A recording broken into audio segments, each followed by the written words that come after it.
Bonjour tout le monde et bienvenue dans cette troisième partie du modèle numéro un. Dans cette partie, on va jouer sur les visuels, on va pouvoir changer, au lieu d'avoir des palettes vides, on va avoir des palettes Coca-Cola. Et au lieu d'avoir le process et la machine, on va essayer de changer pour avoir une filmeuse au sens propre. Et c'est un format 3D qu'on va pouvoir récupérer, qu'on va pouvoir charger. On peut également changer le sol et on peut également intégrer un plan en 3D de notre atelier.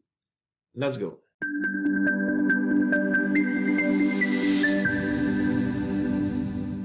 Avant de rentrer dans le détail, je tiens juste à préciser que Flixim nous donne la possibilité de changer le format 3D qu'on souhaite, des objets ou des process. Pour avoir le format 3D, généralement, il y a certaines librairies en ligne qui permettent de faire ça. Et là, vous avez tous les formats possibles. Je ne vais pas rentrer dans le détail. Je vous invite à revenir dans la partie cours. Maintenant, on va travailler sur le modèle qu'on avait récupéré.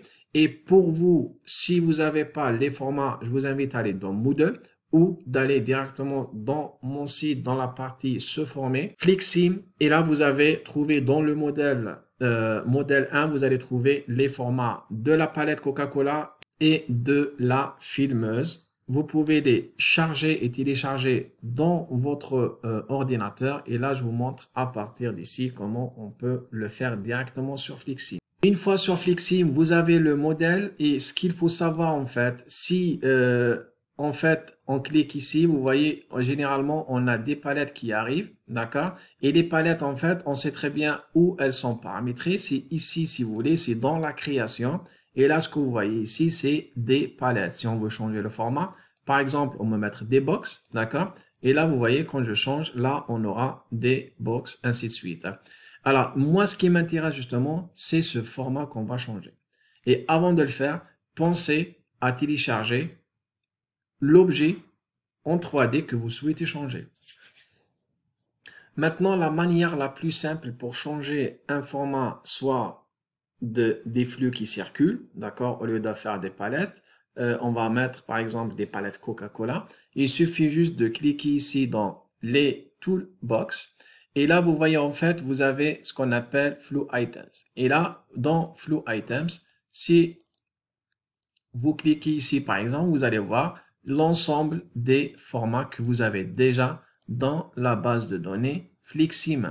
Et du coup, nous, ce qui nous intéresse ici, on va changer, on va mettre New. Et là, dans New, en fait, on va renommer, on va mettre palette. Et je mets Coca, comme ça, on va la différencier par rapport à celle qu'on avait avant. Maintenant, on a changé le nom, mais le visuel, il faut le changer également. Je clique ici.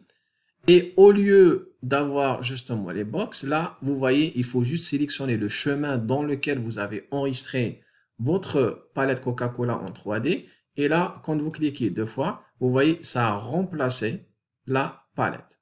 Et une fois que vous avez fait ça, c'est bon, il n'y a rien à faire. Là, je reviens juste dans mon modèle initial et ici, je clique. Au lieu de mettre des box, là, vous voyez, on voit apparaître palette Coca.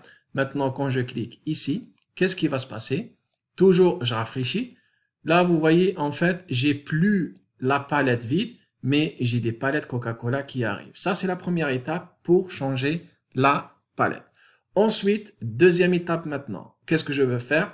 Au lieu d'avoir le process ici de la filmeuse, je vais essayer d'intégrer un format 3D de la filmeuse que j'avais déjà récupéré sur ma machine. Pour faire, on essaye de faire ici. Je vous invite à aller dans le visuel ici. Et là, ce qu'on va intégrer en fait, et ce qu'il faut savoir, je vais pas remplacer la filmeuse actuelle, mais je vais juste superposer un format 3D autour de cette filmeuse. Et du coup, ici, qu'est-ce que je vais faire? Je vais juste créer ici et je vais remplacer le shape ici. Je vais mettre meuse 3D. Et ensuite, dans le format 3D, je vais pareil récupérer le format 3D ici. Attention, là vous allez voir, il va nous donner un format. Et là, je vous invite juste à zoomer. Alors maintenant, Vous voyez, en fait, l'objectif, c'est quoi? C'est de pouvoir déplacer soit la machine jusqu'ici, ou on va laisser la machine telle qu'elle est. Et qu'est-ce qu'on va essayer de faire? On va tout simplement essayer de, en fait, gérer l'ensemble ici pour que ça soit un peu plus joli. Vous voyez, j'essaie juste.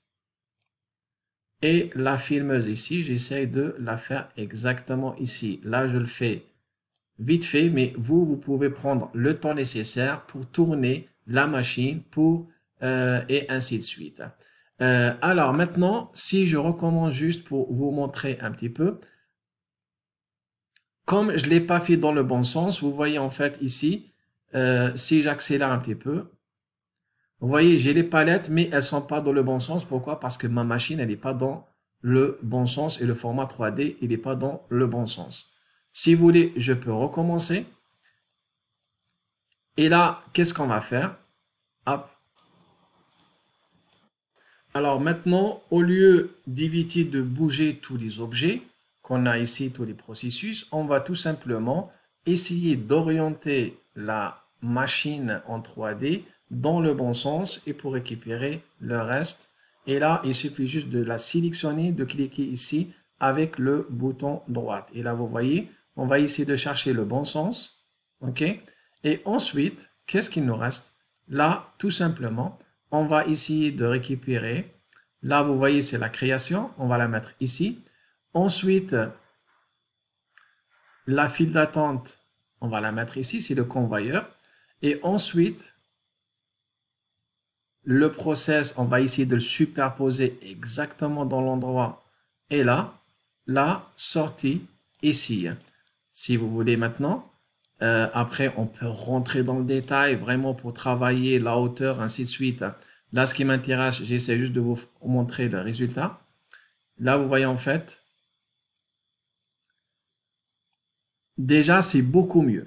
D'accord?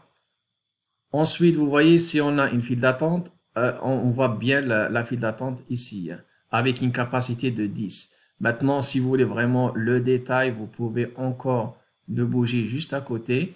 Et si vous vous rappelez, on peut aussi sélectionner et on peut jouer sur la hauteur, la largeur, ainsi de suite. Vous pouvez zoomer, il n'y a aucun souci pour vraiment rentrer et savoir si on est, par exemple, ici, c'est pas la bonne hauteur. Et du coup, on peut modifier un petit peu pour la remonter un peu plus. Vous voyez, là, du coup, on est au même niveau et ça sera, visuellement parlant, ça sera plus intéressant de le voir. Vous voyez, je vais juste recommencer ici. Et à certains moments, si on a une file d'attente, vous allez voir que la file d'attente, elle est plus jolie aussi à visualiser ici toute la longueur. Cette vidéo est terminée pour ceux qui ont la version étudiante ou la version complète. Je vous invite à passer à la vidéo suivante du même modèle pour qu'on puisse travailler sur différents scénarios. Aussi, n'oubliez pas de liker la vidéo, de s'abonner à la chaîne et d'activer la cloche pour recevoir toutes les nouveautés.